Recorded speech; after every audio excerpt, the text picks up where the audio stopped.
Welcome, everyone. So lovely to see all of you. I see some really nice familiar faces and names. Hi, Hassan. Hey, And some new names and faces that I'm not familiar. So welcome, everyone. My name is Jodi Nishioka. And you know what? I realized that my name is not Communities Rise. That's my organization. I didn't put my name in there. So let me quickly type that in. I'm Jodi Nishioka, and I'm the Executive Director of Communities Rise, and we've been partnering with the Communities of Opportunity to put on these trainings and toolkits and all kinds of lovely capacity building supports for all of you and the community. And so I want to welcome you to our fiscal sponsorship training today.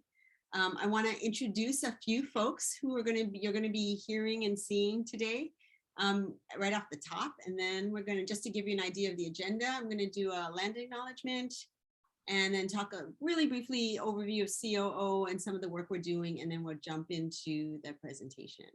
So first I want to introduce Alyssa Rodriguez. Alyssa, can you wave? Alyssa is the Learning Community Administrator at Communities of Opportunity and is helping us with technology today. So all of this is happening because of Alyssa. So thank you so much. And if you have any needs, tech needs, if something happens and you need something, please feel free to chat. And you can direct message Alyssa for anything that you need. And then I want to introduce our panelists today. I want to start with Alejandra Pérez.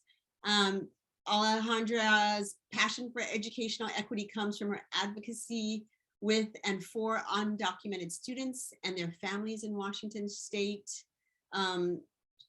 Alejandra has an extensive background in organizing for social justice, running large-scale events and conferences, and providing professional development to educators, and really focusing a lot on education and access for students. So Alejandra, if you want to just wave, and then you'll hear more from them. I'm just going to do a quick introduction now, and then you'll hear more from everyone. Next, I want to introduce David Coven. David goes by he, him. He's from our own local central district of Seattle, where his passion for access to opportunity was formed. Growing up, he set his sights on breaking the chains of poverty, which led him to major in mechanical engineering. So interesting. He did a lot of cool work, and then he founded Scholarship Junkies.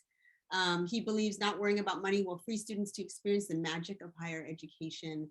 And David is now expanding the vision of Scholar Fund, where he is the CEO, to 3 areas: education and access, relief funds, and community development. David, you can wave, and you'll be hearing more from David. And then Lydia Gaber was born and raised in Ethiopia, is the oldest of 6 siblings, and is the first in her family to graduate college and attend graduate school, and will be starting with working on her MSW at University of Washington this fall. She's passionate about social justice issues, youth development, education, and promoting mental health. All 3 of them will be on our panel that's going to start very soon. So Lydia, if you can wave so folks can see her. Lydia is calling from overseas, so her internet may not reach all across those thousands of miles. And if that's happened, she'll be turning off her video so that we can hear hers clearly. And then finally, I want to introduce Madhu Singh. Madhu is the founder and managing attorney at Foundry Law Group.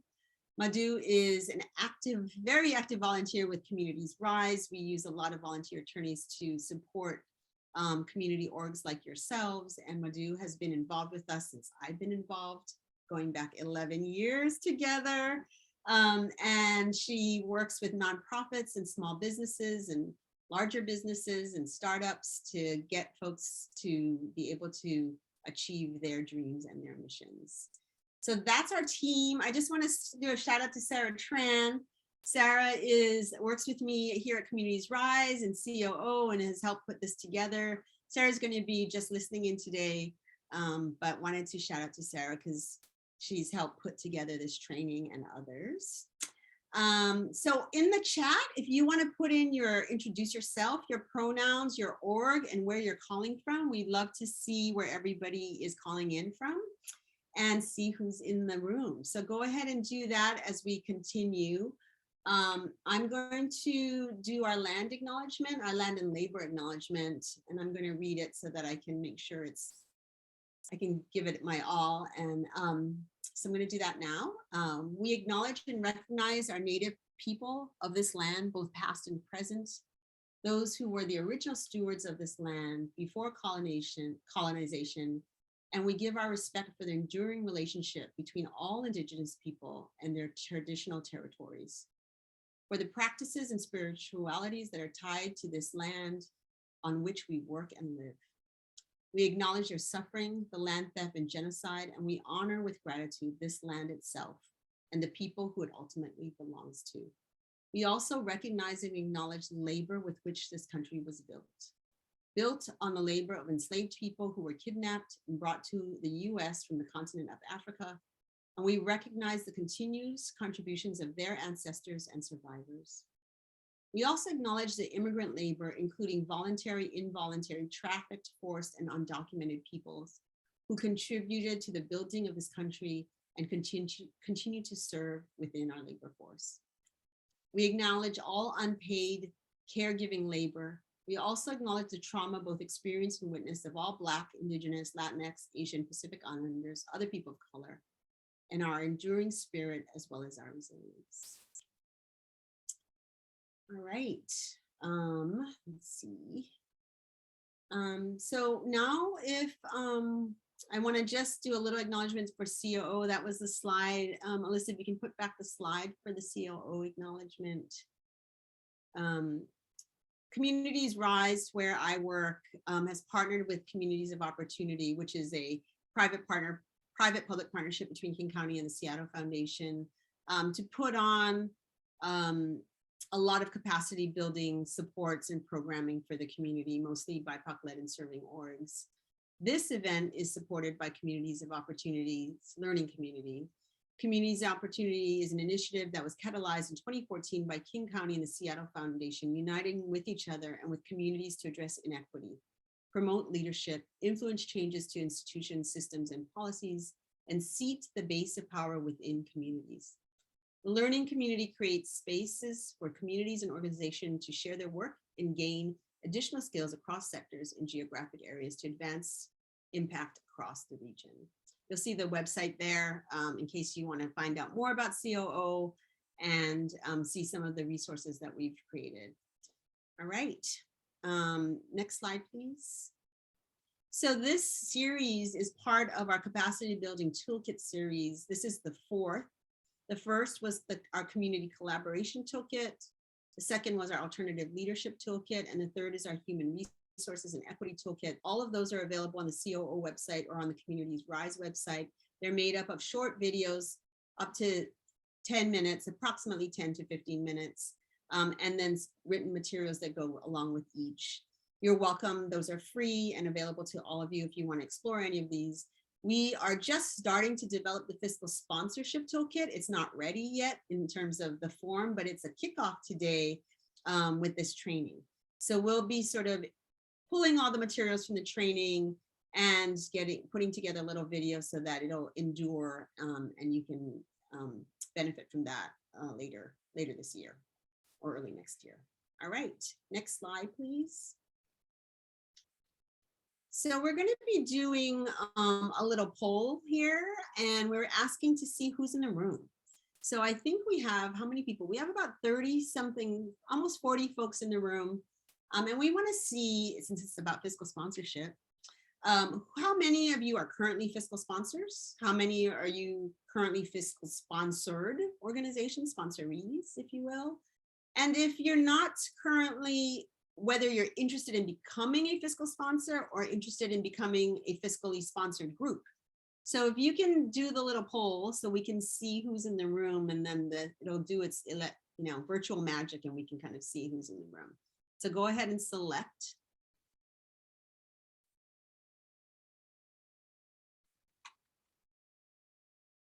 And I think Alyssa will put the results of our poll once we get it on the screen for us.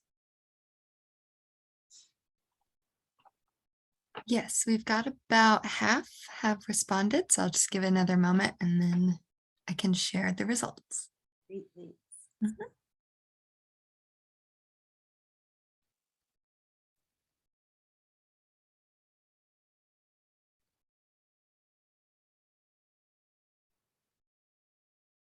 I'm looking at all the folks who signed in on the chat. It's nice to see you all.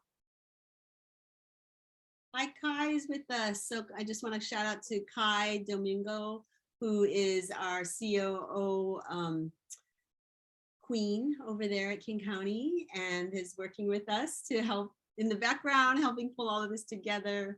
Nice to see you, Kai. Nice to see you. Thanks for being here, everyone. Got a nice combination of folks here. Awesome. I'm seeing the responses kind of slow down, so I'm gonna close this poll here.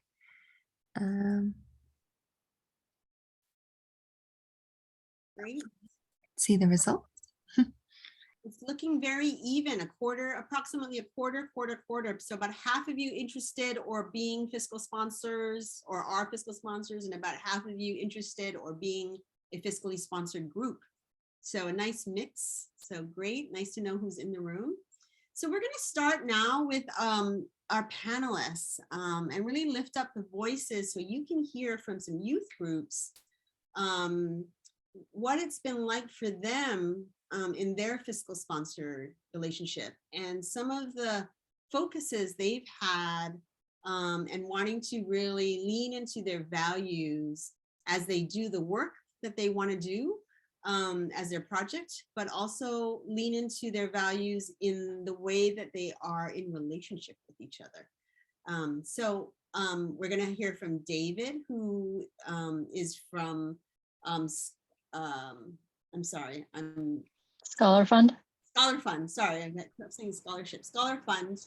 And we are hearing from Ale, who is from Washington Dreams Coalition. And Lydia, I'm sorry, I'm forgetting the name of your organization. Can you join in and let us know what that group is? Yes, I'm currently working with Cities Rise. Cities Rise. Can maybe your audio's a little funky, maybe turn off your video. Can you guys hear me okay? Sorry, we love to see your beautiful face. Awesome. Okay, can you hear me okay now? Yes. Yeah. Awesome. I'm with Cities Rise at the moment. Awesome. Great. Well, I'm going to have each of them introduce themselves a little bit about what their work is, and then we have a couple of questions to just tee it up, but it's really for them to share and lift up their stories. So why don't we start with Ale? You want to just, I did a little introduction, but if you want to give a little flavor to that in terms of your role in your fiscal sponsorship role, and then pass it on. Yeah, happy to. So hi, everyone. Alejandra Pérez, she, her. Like it was mentioned, I've been organizing with the Washington Dream Coalition since 2014. And we're basically just a grassroots group of folks who are either undocumented or just recently formally undocumented. And a lot of our work really focus on doing education work with youth primarily, specifically undocumented youth. And then when the COVID-19 pandemic started, our shift of focus went into COVID relief funding, which made our fiscal sponsorship very interesting and very unique in terms of what we needed to do. So yeah, in regards to introduction, I feel like that's the big thing. So anywhere from how to navigate the complex legalities that are put into fiscal sponsorships, especially when working with undocumented people, where the legal barriers are put in places specifically to deny us access to things like money and other services. So trying to really just be creative in our partnership when it comes to working with the undocumented community, and specifically in those two programs that I mentioned around like youth work and then the COVID-19 Cash Assistance Relief Fund, specifically how to give money to people became also very interesting. So then we partner with Scholar Fund. So I'll let David introduce himself and a little bit of, the sponsor side of it. Thank you, Holly. Hello, everyone. My name is David Coven, he, him pronouns. I'm the executive director and founder over at Scholar Fund. And similar to Ale, really the pandemic changed the trajectory of our organization, the scope of work we focus on, and how we exist as an entity now. Originally, traditionally, we were in education, trying to help students get to, through, and beyond college. And with the introduction of our first fiscal sponsee, Washington Coalition and Ale, we really shifted that into this cash assistance space. We're currently the second largest organization in the nation behind Give Directly, with about 171 million in cash distributed since the beginning of the pandemic, another 96 million upcoming. And I say that less to talk about like the work that we're doing and more about the rapid change that we needed to adapt to with fiscal sponsorship and these new ideas that hadn't really been done before by other organizations, at least at that scale. And so we work on cash, college, and most importantly, for this context, community. And so we fiscal sponsor about 5 organizations at the moment, helping them navigate the unique nuances of the programs and work that they do. So appreciate to be here, and I will pass it to Lydia. Hi, everyone. I hope you guys can hear me okay. Well, my experience is a bit different from other people. I was actually a grantee last year. I received the grant, and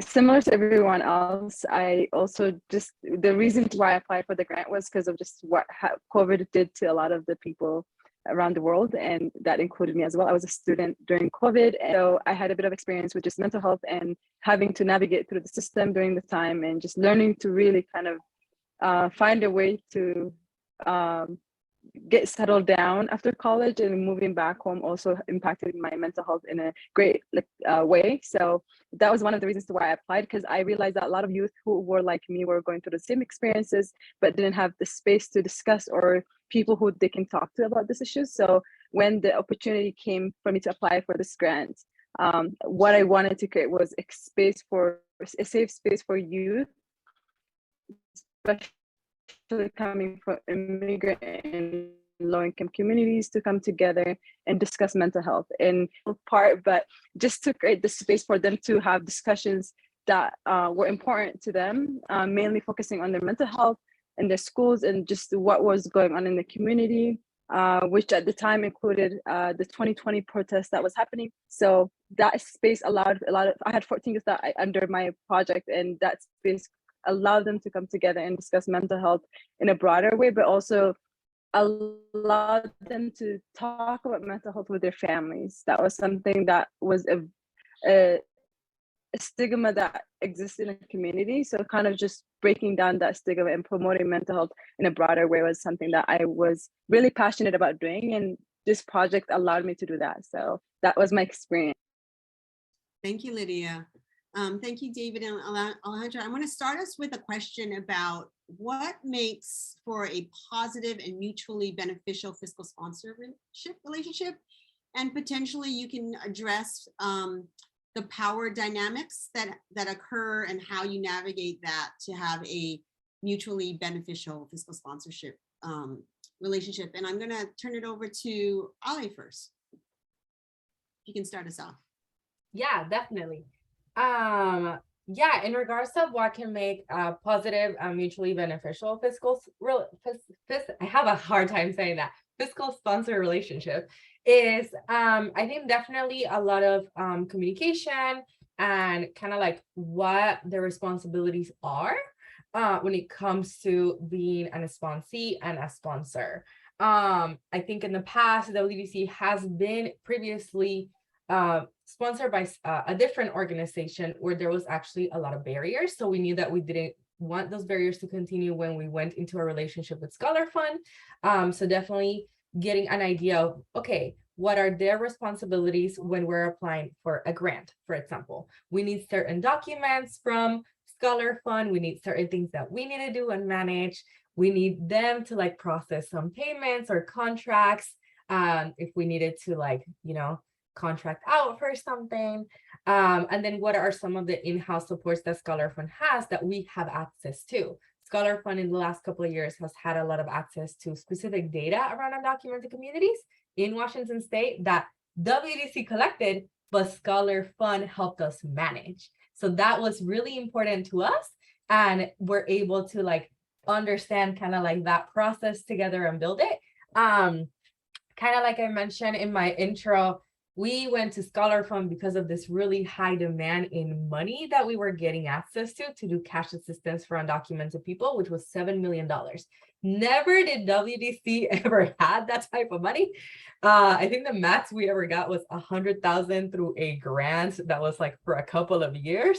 So getting 7 million and trying to manage that was really difficult. So I think like having this relationship that also was willing and able to be flexible when our scope changed due to COVID was also really beneficial and very positive, because we were together trying to figure out, how are we going to do this? What are the different ways that we need to do? And like I mentioned earlier as well, there's a lot of legal barriers that are put specifically onto undocumented communities. And one of them is giving them money. And a lot of people in our community don't, when COVID started, we were specifically denied stimulus checks and do not have access to unemployment insurance. So that's why we were doing cash assistance. And Scholar Fund, the way that as a sponsor, they supported us was figuring out, how can we get money to literally people's hands without asking for an IT number, without putting tax barriers in it, while also making sure that we, as Scholar Fund, and I'll let David talk about that, are covered on the legal aspect when it comes to their nonprofit, right? Like the goal wasn't to shut it down. The goal was to make sure that we continue to do the work together. So I feel like that was really beneficial, understanding the communication, making sure like understanding what the role was of each, the sponsor versus sponsee, and then being flexible when it came to finding creative ways on how to support our community, specifically our undocumented community, and also being adaptable and flexible to our work increasing in a span of, a few months when that was not what we were expecting. So I'll leave it at that. And I'll let David maybe kind of piggyback on the sponsor side of it. Yeah, thank you so much for that. It gives great context into, I think, 2 or 3 key points that I want to hit on. The first one being that as the fiscal sponsor, as the entity, we're serving the fiscal sponsor. And so like we weren't doing community work with undocumented folks. We weren't building relationships on the ground. We weren't looking to change philosophy.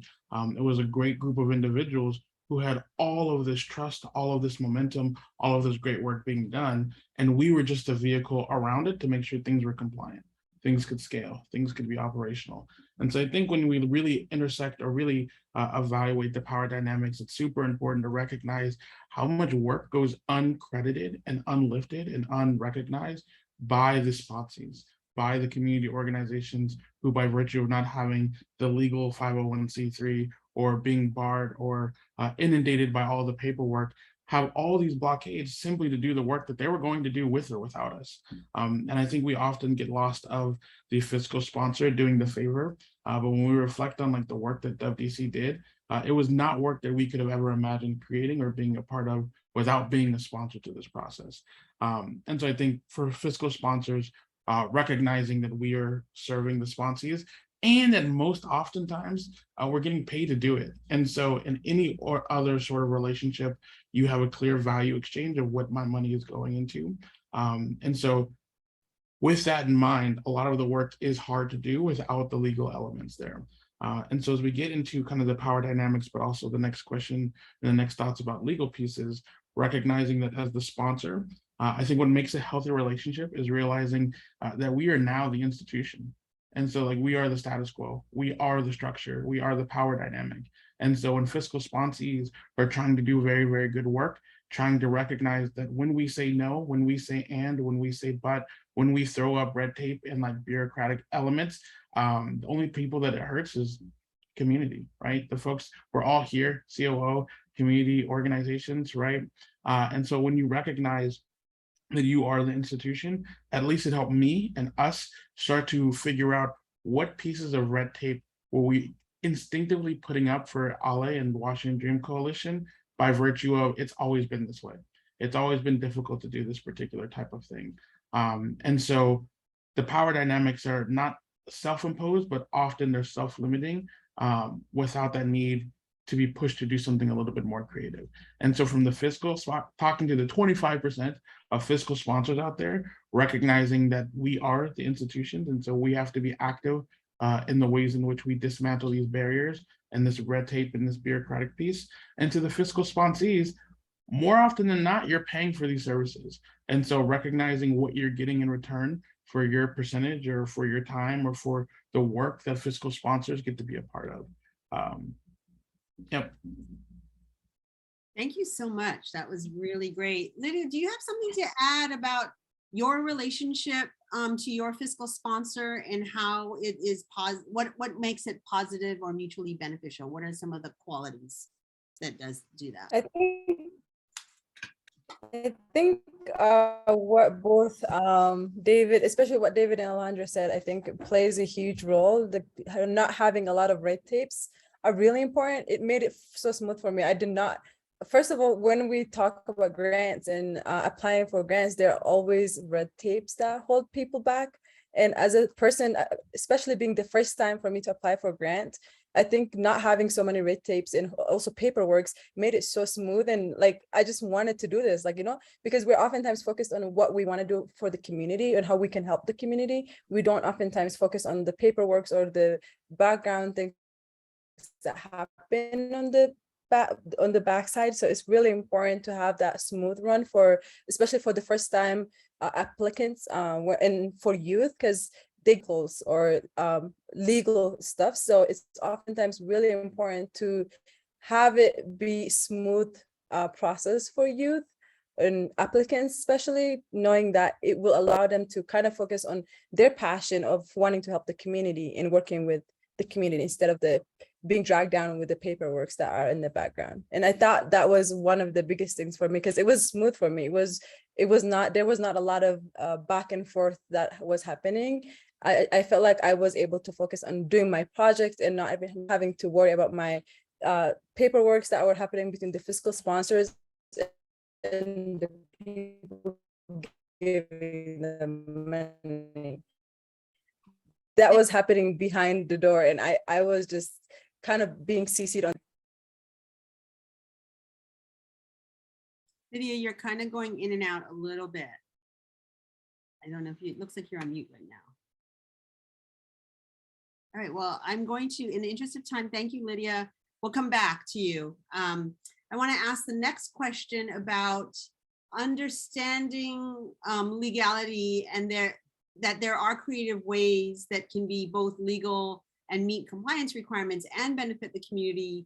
And what are some of the ways that you suggest, or maybe some examples that fiscal sponsors, that you were able to navigate some of those things to address some of these barriers, and you know, that in the trying to be creative and allowing the fiscal sponsored organization to be able to do their work in the best way that they can. Yeah, I'm happy to start. And then I know I'll pick it back to David on his end. So like I mentioned, the work of WDC has been primarily with undocumented youth. And there was a particular year where previous to working with Scholar Fund, we were working on a youth fellowship, a summer fellowship. And through that fellowship, we were able to get stipends for young people while also paying somebody in WDC, you know, to have basically a summer job to fully run this fellowship. And we had our grant, and there was a couple of things that were going on. But the main barrier was that a lot of the young people we were working with, because they're undocumented and because they were under the age of 18, most of them did not have access to a social security number because they're undocumented and don't have access to a work permit. And a lot of them, because of their age, also did not have access to an IT number, which is their replacement number when it comes to paying taxes. So at the same time, we knew it was very important for us to pay these young people for their expertise and for creating this, for being part of this fellowship that they actually got to, which the big outcome out of it was that they were doing a youth summit at the end of the year. So they were doing labor. And we had to figure out how to pay them, and we had to have a lot of conversations at the time with our fiscal sponsor on how can we creatively pay these young people while making sure that we're still, unfortunately, but makes sense, following these legal aspects that are literally barriers to our young people to getting paid. And after many conversations and a lot of discussion, the way that we were able to do that was by paying them through gift cards under a certain amount for X amount of period. It's been that was pre-COVID, so I don't remember the amount, but that was the way that we were able to pay them. And we kind of had to do a receipt, you could say, where folks had to sign. There was a couple of young people who did have an I-10 or did have DACA, so they were able to get paid, as a contractor. But also at the same time, us giving them that conversation, what does it mean when you could get taxed for this, right? If it goes over the $600 amount in contractor. So that was one of the creative ways that we were able to navigate that, because it was really important, again, for us to pay people, but then also understanding that literally that's why the US created undocumented people and undocumentedness is to not be able to pay people in those ways. And the other one was around our COVID-19 cash relief funding. So with that one, it was a very similar situation where it was around how do we give people this relief, because we don't have access to stimulus checks, we don't have access to unemployment, the pandemic still is on the rise. And again, it was a very similar conversation around how do we do this. We cannot have a database of saying people are undocumented first and foremost, much less ask for their IT numbers and all that, yet we need to give them this money. And I'll let David talk about that, because he actually supported us in finding the adequate way on how to be able to support those folks. But basically what I want to kind of wrap this section with that of me sharing is, if we were able to find a way to pay undocumented people who the US literally makes barriers off, and we can successfully do that, then I feel like there's a lot of ways that we can creatively also everybody support our community in very creative ways. So we were able to kind of take those barriers away while still being able to compensate the people in our community specifically. Yeah, and just dovetailing onto that, from the fiscal sponsor side of things, what we recognize is once we agree to fiscally sponsor someone or a group or an entity, that's an extension of who we are as an organization. And so the mission's aligned, the work aligns, and so we throw the full weight of our resources at that particular issue to figure out how do we comply. Yes, compliant keeps us safe, but ultimately it's supposed to support the implementation of the program. I think second to that is when we figured out how to pay folks during cash relief, we were much smaller. There were 3 of us at the time. And so it doesn't take resources of the world to figure out the creative strategies. When we were looking at how to pay folks through one, cash assistance, not affect public charge and benefit, pay undocumented individuals, I literally grabbed the IRS code around nonprofits and I read 300 pages of documents. I marked them up in my room for 3 weeks until we started to figure out more nuance that then we can bring to individuals and bring to lawyers and say, hey, what about this section? And I found the IRS I think it's 932. It's a section, it's a clause around disaster relief, in particular when it's a national or a localized disaster, which the pandemic is, as classified by the president. Then you can offer individuals disaster relief without it impacting taxes, without requiring SSN or I-10 numbers, in a much more flexible way, in much more flexible format, all congruent with IRS law. And before this, we had seen other cash assistance programs, other relief funds, other initiatives all have tax implications and public benefit implications for folks. And then when we reached out to them and we're like, did you read the IRS like rules? They were like, oh no, we're doing what we've always done. But the problem with that is you'll get what you've always gotten. Individuals who are excluded, undocumented folks who are deprioritized, low-income folks who are impacted by public benefits, and so they can't actually access the programs you're thinking of. And so it's really a challenge, fundamentally challenge the infrastructure of why this is not allowed. If it's not allowed for a fully descriptive legal reason, then that may be a strong bar that you can't pass. But oftentimes, organizations we see are not doing things simply because it's never been done before. And that insulates and it protects, but it also stands up a barrier between those who need and those who don't have access. And so really looking at going back to the roots of, is this fundamentally a legal element or is this a protection because this is what we've always done, this is what all our partners have always done, but then you always get what everyone has always got, which is exclusion and marginalization. And so don't be afraid to pick up the IRS document and literally read it, because that's what we did, and now we're here much larger than we were before. Thank you so much, David. That is inspiring, reading 300 pages of the IRS code. That is even more than I did in law school. So that's really, really inspiring. We're running out of time. So I'm going to open up to questions for the panel. I see one question from Heather. How do you find a fiscal sponsor? And also, what should you look for in a fiscal sponsor? I know Madhu is going to talk a little bit about what should you look for in a fiscal sponsor, but I would love to hear the panel's perspective on how do you choose your fiscal sponsor or your fiscal sponsoree, and how do you find one? Open it up to anybody who wants to contribute. I can tackle this. Can you guys hear me? Yeah. Okay, well, for me, I think it's really important to reach out to the community that you are trying to support. It's oftentimes really important to reach out to nonprofit organizations that are already doing the work in the community, that are connected to community members, and creating that relationship with them and having connections. Also, religious organizations, if that's something you're comfortable working with, are oftentimes willing to be fiscal sponsors.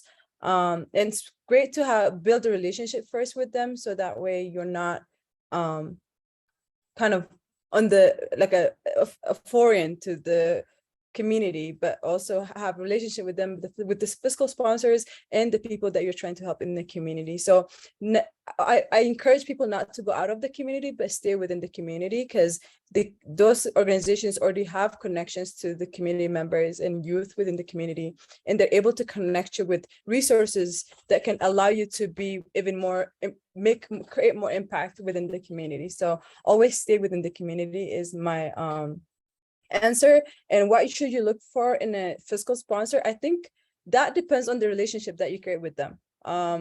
If you are looking for fiscal sponsors who are not going to give you a lot of hard times with paperwork, you have to talk to them about it. Be upfront with what you want from fiscal sponsors. Let them know what you're expecting from them. And just be upfront, have open communications with them, so that way they know what you want and you also know what they want from you. So that way you don't have any barriers in the middle after they have already sponsored you, and like issues come up as you go. So always make sure that you communicate what you want from fiscal sponsors before they become your fiscal sponsors. Thank you, Lydia. That was really awesome. I think that was a great summary. There's a question in the chat right now about a little more technical legal question, and I believe Madhu is going to be able to answer that in her presentation. So Madhu, if you can just take a look at that question and weave that in, because I think it's very similar to a lot of the stuff that you're going to be talking about. I'm going to now turn it over to Madhu, and we can start Madhu's presentation, and I believe there'll be time for Q&A throughout. Madhu, if you Jodi, before we turn over, can we, I know Alan and I just wanted to add one more thing before we get over. Super quick, even though this explanation is not super quick. One of the things that I wanted to add is both on the fiscal sponsor and the sponsored side, you are paying for a relationship of support. And so being super clear on what you're getting, and that if you're paying 10%, you better be getting 10% worth of value. We standardize around 3 to 5% for our fiscal sponsees, and anyone in our program gets 0% charge for the first $100,000 that they bring in, because we know what actually are the barriers and the resources and support required to grow a small organization. And so that sliding scale piece of interrogating how much you're actually paying, I think is super, super critical, and a call to fiscal sponsors to recognize how much they're charging these small organizations and how much they're actually doing for that element. I know Ali had one more thing that she wanted to add. David, thank you. Jodi, can I add one thing real quick? It'll be less than 20 seconds. My thing is, David, first of all, I do appreciate your point 100%. A couple of years ago, even last year, when organizations were sent to us for capacity building in terms of graduating them from a fiscal sponsor, one thing that we saw is that fiscal sponsor groups don't have a graduation plan for the organizations. And one good thing that we need to understand, and this is both for the CBOs and the fiscal sponsors, is that this is a process that organizations should not be left dependent on a fiscal sponsor, but also independent. As they grow, obviously they scale and they want to be their own 501c3, right? So as groups were sent to us, we saw a huge need of building their internal infrastructure from scratch, things that they didn't know about. So our finance team would go in there, our HR team and other folks. So it's best that fiscal sponsors have a graduation plan for organizations and help them become independent in the near future. And that's something that is critical. And David, I do appreciate your piece with the percentage. Yes, if you're charging 10, 15 or whatever percent, that value should be there. Meaning if an organization comes back to you as a fiscal sponsor and says, hey, we need our financials, provide them with every single thing when it comes to the financials, just not an Excel sheet of what went out and what went in. Things like that are things that are crucial, that are really going to help an organization understand the audit process of funders as well. Thank you. Thanks, Hassan. Ale, you had something to add? Yeah, just the very last thing. It's around, I know there's some folks here from King County who are doing RFPs, and also like COO. I'm thinking, if you know that the RFP that you're putting out, majority of folks will need a fiscal sponsor because you're, targeting grassroots groups, for example, thinking about moving in the direction, like, can we cover that fee for the sponsees? It's really hard as grassroots people want to get grants. I feel like there's a lot of grants out there for programs, but not for sustainability of the org. And therefore it becomes really challenging to lose, up to 10% of your funding. It's really, really difficult. So trying to think about, for the funders out there, what can you do in terms of covering that, for other folks, and like starting to move in that direction, because why not? And the other one, I think somebody also did put this in the chat, is some of us, WDC has no desire to become its own nonprofit. We all have other full-time jobs, and for us, it's just really important to keep organizing with our community. So I think just like somebody mentioned just now, thank you. I do think it's important to talk about a graduation plan, and also what if you don't want one? And how do we keep that relationship afloat too? So thank you. Yeah, that's there's different there's a spectrum of what fiscal sponsorship relationships are. Some organizations want to stay a project of, some want it as a temporary while they're applying for their 501c3. So it's not one size fits all, and it's making sure, as I just want to summarize, that what goes into a healthy, productive fiscal sponsor relationship, as we heard from our panelists, is really being able to be clear and to communicate what your expectations are, what the roles and responsibilities are for both parties, to be super clear about that, to have flexibility, but be making sure that you're communicating about those things so you can problem solve together. And David talked about, I think this is really interesting, raised up the idea that when you are a fiscal sponsor, you are the institution and you have some requirements, and looking at yourself about what is really necessary and what isn't, and questioning asking yourself that question. why do we need it? And if there is a legal requirement, there's a legal requirement, but is there a legal requirement, or is it just the way people have done this? So asking those questions. So really, really interesting conversation. Thank you so much to all of our panelists, Lydia, Ale, and David. Really appreciate all of your wisdom you're sharing with us today. And I'm going to turn it over to Madhu, and Madhu's going to share her screen to give her presentation. And as I mentioned, Madhu is an attorney who's been working with nonprofits and small businesses, BIPOC-led organizations for a long time, and has been a big supporter of Communities Rise. So go ahead, Madhu. Thank you, Jodi. Yeah, this has been a really great conversation. Some things that maybe we can kind of move along in the slide so we have a little bit more time for questions. It seems that everyone here has a bit of a working understanding of the different roles and relationships in the fiscal sponsorship kind of world that we're been talking about today. I think it's been really important to hear on both sides of the coin the experiences people have had so far, and they're really highlighting why such relationships even exist, and why such relationships can be helpful, and why such relationships may even have a natural ending that's also been pointed out so far. So in our conversation today, I'm going to be primarily just kind of taking everyone through the kind of fiscal sponsorship mechanics of it. And I believe in addition that everyone will get a copy of this, so we might not spend a ton of time on some of the slides that are a bit more technical, but they're there for you to take a look at if you want to. And then there's also a template agreement that will be distributed as well, like as a pretty good foundational agreement for those of you considering the relationship, as a way to kind of capture all the different things that have been talked about today, and plus a few more things that maybe you might not have thought about before that are covered in there that could be pretty useful as you start developing your own fiscal sponsorship relationships. So as Jodi said, I'm Madhu Singh. I'm a volunteer at Communities Rise, and I've run a Foundry law group that I have been doing for the last 12 or 13 years. And I really enjoy working with nonprofits, and I'm always excited by the mission, but oftentimes people have not actually done the part about seeing who else in the community shares that mission, and who else in the community might be people they could collaborate with. I'm sure many of you have experienced this before, where that like you feel like there's like, we want to do our work a certain way and we don't want anyone to weigh in on that or anything like that. And so those kinds of things kind of come up for newer organizations trying to evaluate where on the spectrum where they would want to get some support in terms of their initiatives, or if they want to do it themselves and really kind of get their own 501c3 status and deal with the mechanics of not only applying, but also maintaining it.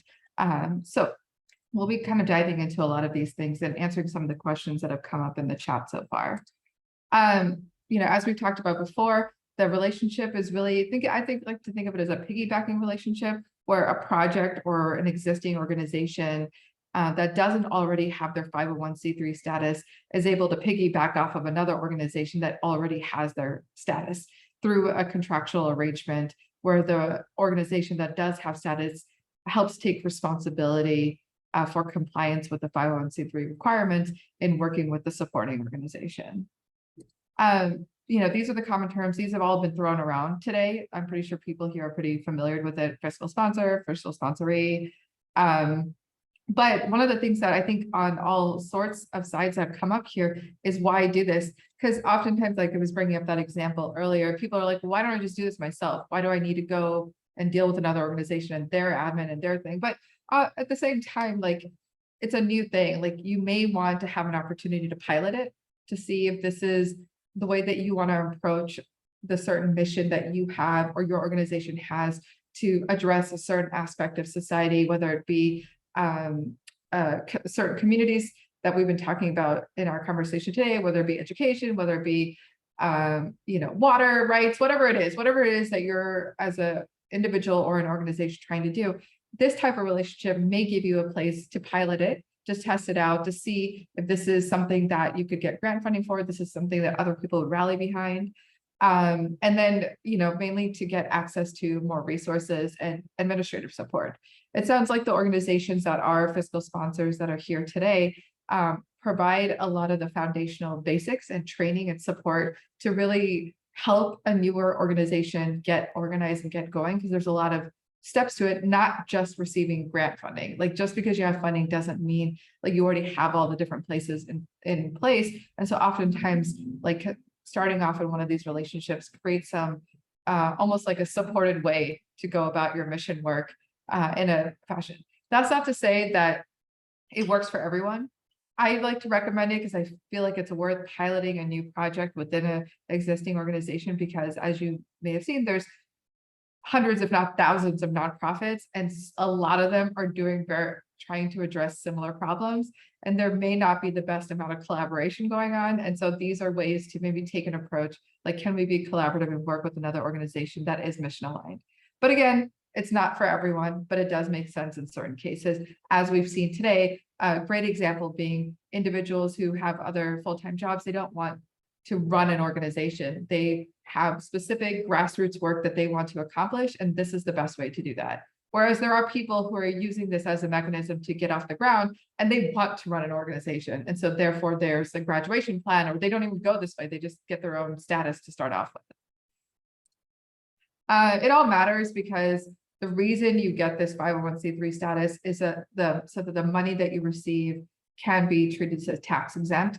And if it does get that treatment, arguably you can bring in more money. You can convince donors, you can convince organizations, you can convince grants to contribute more funds to your organization. That is gonna give them a bit of a tax break, give you a bit of the money you need to continue to do your work. And that's why it's so important for the sponsored organization, because they already put in the effort to get the status, and their job is to comply with their IRS requirements around their 501c3 status. And they want to keep their status. They don't want to do anything or engage in any activity that could possibly put them in a situation where they could lose their status. And so that's why it's kind of from the perspective of the sponsored organization, there's a lot to lose when they enter these relationships. Like, I don't want to say lose, but more like that's where their exposure point is.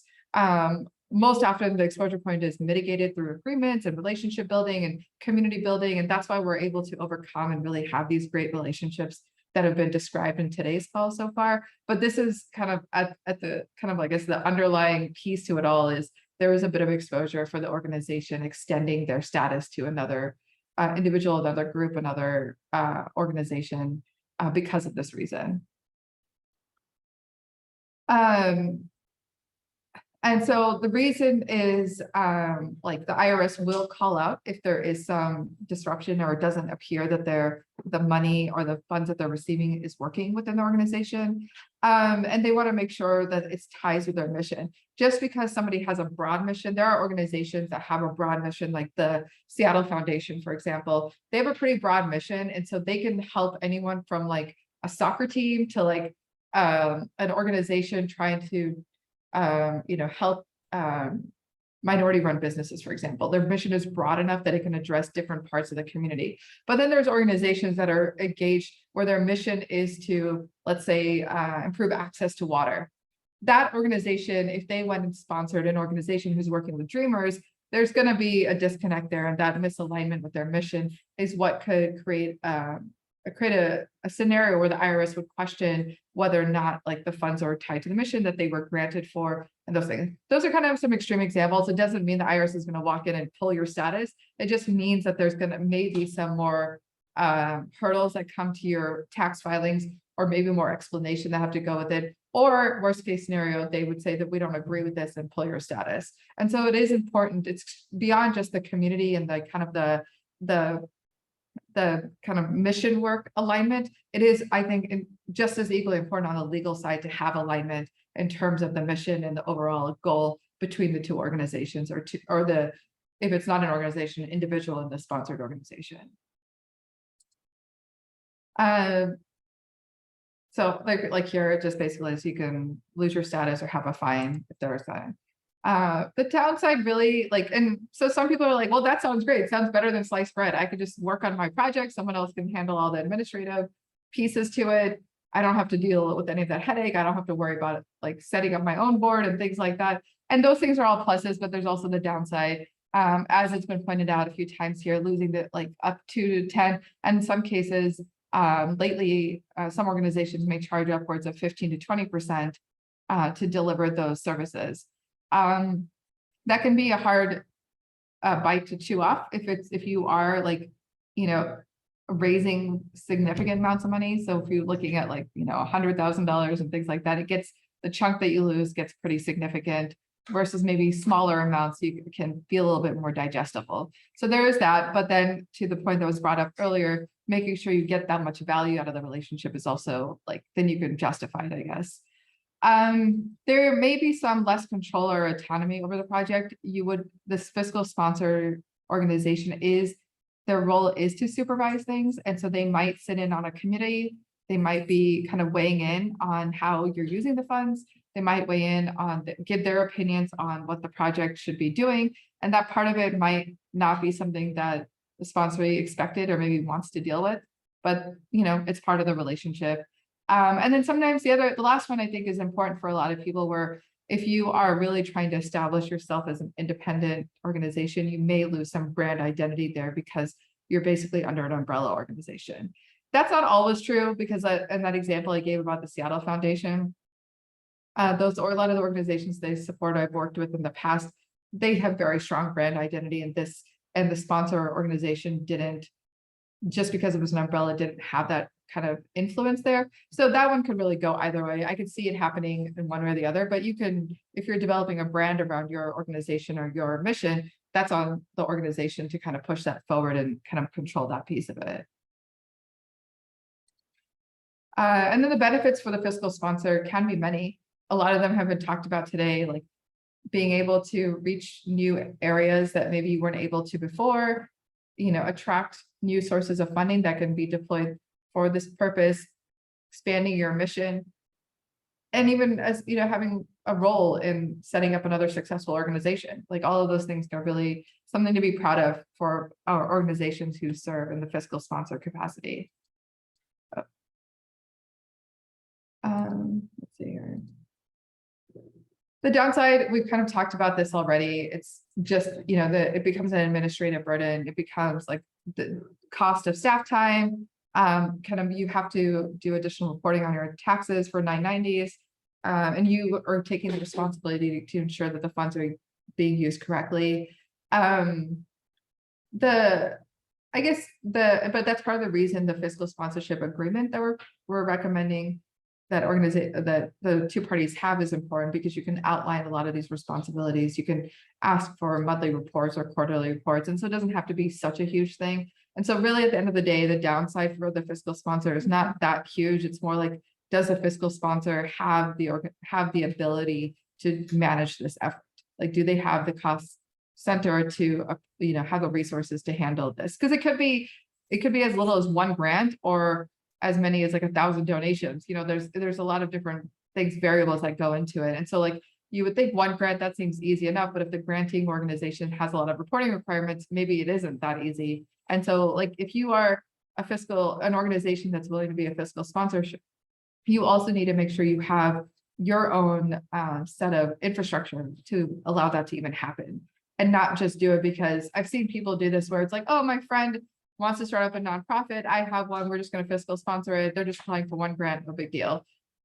They're not taking it seriously, because even that no big deal situation can require a lot of infrastructure requirements that maybe you're not ready for. So it's just as important on the sponsor side to have put in some effort to develop that infrastructure and organization around being able to deploy and work with fiscal sponsorees. We talked, I think the examples given earlier in the last question about choosing the right fiscal sponsor are completely on point, and like all of these things matter. Some of this stuff is covered in the agreement, but as you know, some of these soft skills like compatible cultures and communication styles, that's really about your rapport building, not something you could put down into an agreement. Sure, you can put in the agreement, you'll check in quarterly, but like, will that cadence be Zoom, in person, just a quick phone call, a report before the phone call? That kind of cadence is on the two organizations to really figure out their flow and what the expectations are. In here, like these next couple of slides are a little bit technical. I'm putting this here because if you were to Google fiscal sponsorships and wanting to learn about it, it would show that there's all these different models, and it can get a little confusing as to which model you belong to. But at the end of the day, it's most fall into option 1 and 2, which is the grant model or the direct model. And they're just, I don't even know why they call it this way, but really at the end of the day, they're just like the, you know, actually goes into this here. The grant model is simply like the organization that has status is the one who submits the grant application for the benefit of the fiscal sponsoree. And then once they get the money, they re-grant the money to the fiscal sponsoree to continue the work. So it's a very kind of like, nobody actually uses these terms, I feel like, in the relationship, but if we were to draw it on paper, this is what it would look like. And then it was basically what I just said about getting approved for the grant, and then this is just an arrangement that they use for this purpose. And then the direct model, which is basically the same thing, where the organization, the fiscal sponsorship organization, is not necessarily applying for grants all the time, or maybe it has funding for this purpose, but reallocates the funds directly to the sponsoring organizations. Again, these are just kind of more technical terms, but at the core of it, it ends up being one version or the other, or maybe a hybrid of all of them, depending on the relationship and where the sources of funding are coming from. All of these different models kind of, I guess, depend really on the source of funding that you're applying for. I think some people had asked about, oh, this is one of the questions that was in the chat earlier. Does the fiscal sponsoree have to run all of their funding initiatives through the fiscal sponsor? And that's a really interesting question, because the reason you want to run through the fiscal sponsor is so that the tax exempt status apply. But if you're applying for a grant that says that, for example, that doesn't require you to have a 501c3 status, you don't necessarily need to run that through the fiscal sponsor. What you're running through the fiscal sponsor is the work or the grants or donations, or I guess the RFPs. That was another example earlier, that are expecting their money to land in an organization that has 501c3 status. But if you're applying for money that doesn't require it to land in an organization that has status, that can be kept separate for your organization or the kind of project that you're working on. I hope that makes sense. But I can explain further if there's more questions around it. Some best practices. I realize in hearing some of the examples today that these best practices maybe aren't ideal for anyone. These are ideal for an organization who's being sponsored, who has a desire to graduate and be their own organization. So I'll put the caveat that this is best for that scenario. So you're taking proactive steps towards your own plan to be a 501c3 status. So that would mean incorporating as a nonprofit within the state of Washington, applying for your own EIN, establishing a board. Just when you do all of these things, you're established as a nonprofit entity in Washington. And the 501c3 status, as many of you probably know, is strictly an IRS exemption status that's given to your entity. It's just because you did this doesn't mean you have automatic status. So sometimes that's a little confusing, because this is all state related stuff for you to be a formal entity within the state of Washington, but to get, and then you as an entity would apply to have your entity be treated as a 501c3 exempt organization. And so these would be activities that you would engage in to do that. Communities Rise has a lot of resources for this. They have a lot of trainings around this. They have great templates, all sorts of really great stuff. They have volunteer attorneys who will help you do all of this work so that you can be set up for it. So like if you are an organization or know someone that's interested in starting putting building blocks in place for your own status, then I would recommend that you reach out so that you can get some of that help from the organization as well. This is tied to the granting model. This is kind of also a little bit confusing, but hopefully I can clarify this. But for the re-grant model, where this, as a reminder, this is like the organization applies for a grant, they receive the grant funds, and then they give the funds to the sponsoring organization. Maybe they submit to, let's say, one of those, give big days, and people are putting in donations, and that organization might allocate some of those donations to you as a fiscal sponsoree. The thing that they're trying to avoid as a pitfall here is someone saying, like, if I came to you and said, Jodi, with Communities Rise, I want to give you $1,000, but I only want you to give this to your fiscal sponsoree, and you cannot use it for any Community Rise other purposes. And that's the part where you could get into a little bit of difficulty because at the kind of the front end of it, it's designed for that purpose, but on the back end of it, you can't only allocate it for that. It's supposed to be given for that mission. And if that mission includes giving it to the fiscal sponsor, that's at the discretion of Communities Rise to do that. But because Communities Rise has that fiscal sponsorship agreement, the expectation internally is that they do it this way. And so this is really about transparency so that donors understand, yes, you're giving money to us, and yes, we plan to give it here, but we have the discretion of where that funds go for this mission purpose, because at the end of the day, you're giving the money to the fiscal sponsor to spread the mission and work towards its mission and why it has tax exempt status. This is the other model, the project model. This sounds like a little bit about the model that the organization Working with Dreamers was talking about, where they have like individual projects or individual stipends they want to be able to give people. This is a way for them, for the supporting organization, to work with them without them needing to be like an elaborate, have its own board or have its own entity. It's just like kind of putting it under the scope of it being a project and then working within the community. But the pro tip here for the project model is to have an advisory committee. That's usually very helpful. If you're a fiscal sponsor organization, you might already have this as part of your protocol, where you appoint a board member or you appoint a director or you appoint maybe a small group of committee members to support the project. So there is a liaison and a lot of kind of back and forth communications. These are some best practices for the project model, very similar to what we've been talking about so far. This one, bringing up the exit plan, or I like the term graduation plan better, but the graduation plan from the being a fiscal sponsor, if it's even needed. I will give you an example. There is an organization where I worked with at one point that and some of you might even do this, where they had their own 501c3 status, but they preferred to remain fiscally sponsored. And the reason they did that is because the fiscal sponsor added a lot of value in terms of their administrative support, their back office support, and like office space, some staff, they shared staff resources. And so I was like, well, then why did you even get your status? Like, why did you even go through all that work and do all that and have to deal with the compliance of your status?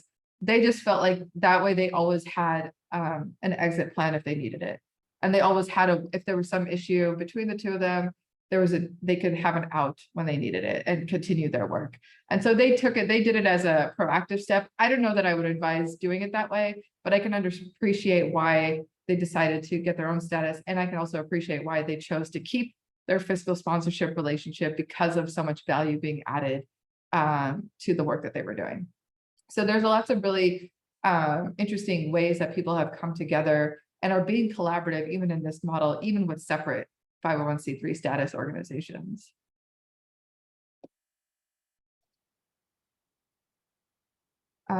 This is kind of redundant in what we've been talking about.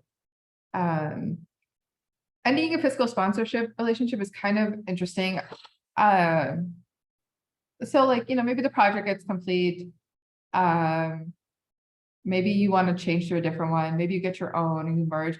But recently, for some reason or the other, the people who've come to me that were recently fiscally sponsored, basically it was, and they want to get their own organization. It was not by choice per se. They were just told by their fiscal sponsor kind of abruptly, or like that they had 60 days that they needed to apply because they needed to roll them off their books.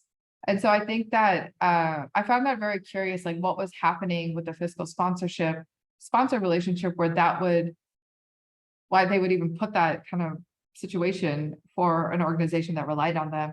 And that's the risk, I guess, you take with those types of relationship, and maybe why that example I gave earlier, where somebody had their own status, they were ready to go. So that's a lot about communication. That's also about their own politics of what's happening at those organizations. It can happen with a leadership change at that organization. If there's a new director, there's new board members. As you know, there's an element of politics in all of these things in the world that we live in with nonprofits. And so sometimes that can play a part. But at the end of the day, the fiscal sponsor, if they took responsibility for it, they should not put you in a position where they could leave you hanging. They should put you in a position to support you until you've applied for your own status. And so oftentimes that agreement that I've referenced a few times has language in there that says that they would provide that transitional support until which time you applied for your own status. And the reason I say the date you apply for your status and not when you're granted status is intentional, because when you do apply, the day you are granted, it retroactively applies to the date that you applied. So if you applied today, but got status, let's say 6 months from now, the date on that letter would say today that you are effectively benefiting from this status. And so there really is no break in this. There doesn't have to be a break in the cycle of your having support from a 501c3 organization. And so that's why a lot of these arrangements say like, well, when you applied, let us know, and then we can move things over to you while you wait for status. Because as soon as you get status, you'll be able to kind of cover this in between period, if that makes sense. And also, if you were fiscally sponsored, I want to say it's been for like 5 years, you actually have to include that on your application, your 1023 application that you were, and provide some details on the organization as well, so that those relationships are disclosed to the IRS as well. So as an overview, so we have a little time for questions. I think it's a great option for new organizations and very specific projects that have like a start and end, even better. Projects that where it's like individuals who just want to work on this particular work, or even a team of individuals doing work, but don't have any desire to really turn it into like a scaled up organization. It's great for that. It's great as a pilot for what you want to do to get you off the ground. It's about building bridges and collaborating and finding alignment. And at the end of the day, everybody's really has a mission that they're focused on. They really want to do good in the world. And so like, can you find those people? Can you find your pot of people to collaborate with and do that? And if you find a great fiscal sponsor, like the ones featured today, you can feel empowered to do that. And you know, those people are not going to leave you hanging. They're going to make sure that you're set up for success, and they're going to make sure that they're delivering you value, because they know they're taking a bite out of the money that you applied for to help make sure that they're delivering value. So people who really recognize the importance of the role that they play in your success, those are the best fiscal sponsors. And those are the ones that are going to make sure that at the end of the day, everybody stays focused on the mission and don't create the hurdles. Because it sounds like even some of the examples given earlier of reading the revenue code, which I do not recommend, but if you wanted some light 300-page reading, like that's a fiscal sponsor that went above and beyond and was like, no, there has to be a solution. And that's amazing. Those are the people you want in your back pocket who are really focused on finding a solution and not creating hurdles to what you want to do. Those are the best kinds of relationships. And those are the best kinds of fiscal sponsors who should be doing that who should be playing that role and really kind of pushing things forward. Don't leave it to the naysaying lawyers or accountants who are like, no, this is too complicated. Leave it to people who like are really focused on the mission and finding a great solution for that process. And to be honest with you, like lots of things happen over communication, handshakes, coffee, and all of that is great. But the way to ensure success and honor, I feel, the integrity of your relationship is to have an agreement in place. Yes, it can be legal. Yes, it can sound legal in some cases in certain sections, but once it's signed off, you shouldn't ever have to look at it again. It should just be like, we came to agreement, we honored each other's commitments to this relationship. There's really nothing reason to look back at it, because it's there if something goes wrong. But ideally nothing goes wrong because you put in the time on the front end to make sure to set up something successful for the future. So take advantage of the agreement. If you have questions on it, feel free to ping me. It is an evolving document. We've improved it, but I realize there's nuances in relationships, and so we can account for those where we need to be. And again, like Communities Rise has access to pro bono attorneys to help support the efforts of everyone here today and the other collaborating organizations that we work with in this community. So thanks for your interest and support. And I think we have about 10 minutes or so for questions, if there are any still. Yeah, if there's any questions, feel free to either unmic or put it in the chat. I'll monitor this chat here to see if there's questions. I see there's a question from Sean. Can you please speak to what the funders are doing to support fiscal sponsors? So this for the Youth Healing RFP, that sounds more like not for us. Is that for a COO person? Michaela, do you want to go ahead and unmic and answer that question? Yes, absolutely. So the Utm Project Rfp is a collaborative funding opportunity that Best Starts for Kids is currently running. And so there's a few people here who might be coming from that particular group. And I know it's very youth specific, so some of the things we talked about were pertinent and other things young people might be a little confused about. But in terms of barriers that we're removing, and I think this is helpful for COO grantees as well, since we're all part of the county. And so we're learning lessons as we're practicing things in real time and experimenting. But we are removing a few barriers, including allowing people to do things like video applications. But also we've been really using a lot of the technical assistance providers that we have as well. A few who are on the call, including Sean and some other folks who've been chiming in the chat.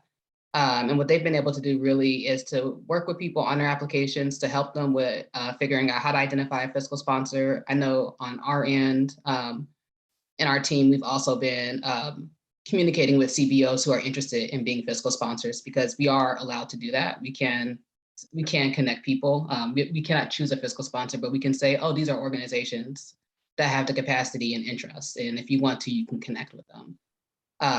There's a lot that we can do within the county. And I think it's really just, I'm thinking a lot about what a particular panel member was saying earlier, in terms of just kind of doing things differently. Even if we've done things a certain way before, it doesn't mean we have to. There's a lot that we can shift and we can ask those questions. And oftentimes leadership is like, yeah, this makes a lot of sense to do. I realize I also do not have my camera on. So I will say, hi, everyone, but also turn it back off really quickly because I might look a little messy today. Was not prepared for the camera, but I'm always happy to answer any questions that folks may have. But that's just a little what we've been doing on our end to make it more accessible for people. Great. Are there any questions about fiscal sponsorship? Looks like most of our panel has signed off, but for Madhu, anything that was covered in Madhu's presentation?